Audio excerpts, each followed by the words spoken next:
সে তাদের বলে যে তার হাতের ট্যাটুর মতো একই ট্যাটু একটি মেয়ের হাতে আছে যার নাম শাওবি।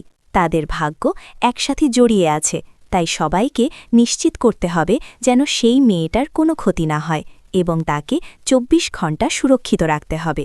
অন্যদিকে জি এবং মিনি শাওবির ছবি পুড়িয়ে উদযাপন করছিল এবং একে অপরের সাথে ঘনিষ্ঠ হচ্ছিল।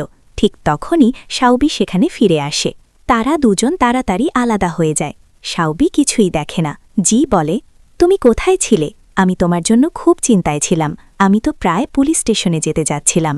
শাওবি বলে, আরে এখন তো আমি ফিরে এসেছি, এত চিন্তার দরকার নেই। সে খুব খুশি ছিল এবং নিজের জিনিসপত্র খুলছিল। ঠিক তখনই জি হাতে ছুরি নিয়ে শাওবির উপর আঘাত করতে যাচ্ছিল, কিন্তু সঙ্গে সঙ্গে লিরাং সংকেত পেয়ে টেলিপোর্ট করে সেখানে চলে আসে।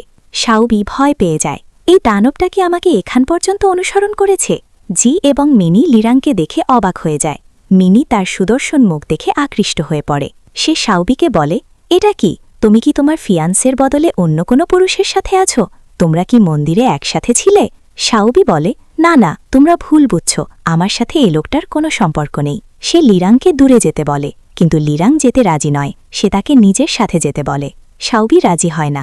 লিরাং বলে, তুমি জানো, আমি যদি না আসতাম তাহলে তোমায় জীবন চলে যেতে পারত। এটা শুনে জি অবাক হয়ে যায়। এই লোকটা এসব কিভাবে জানে? কিন্তু শাওবি কিছুই বিশ্বাস করতে চায় না। সে বলে, জি এমন একজন মানুষ যার সাথে আমি আমার জীবন কাটাতে যাচ্ছি। সে আমাকে মারবে, এটা অসম্ভব। মিস্টার লিরাং এখানে বলতে শুরু করে যে সে ভুল নয়। সেই ভিলেজটাও খুব ভালো জায়গা ছিল, যেখানে তোমাকে মেরে ফেলার জন্য সেই গর্তে ফেলে দেওয়া হয়েছিল।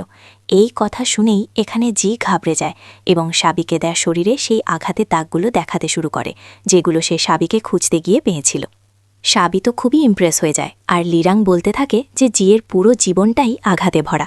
কিন্তু এখানে সাবি তার কথাগুলো বিশ্বাস করতে চায় না।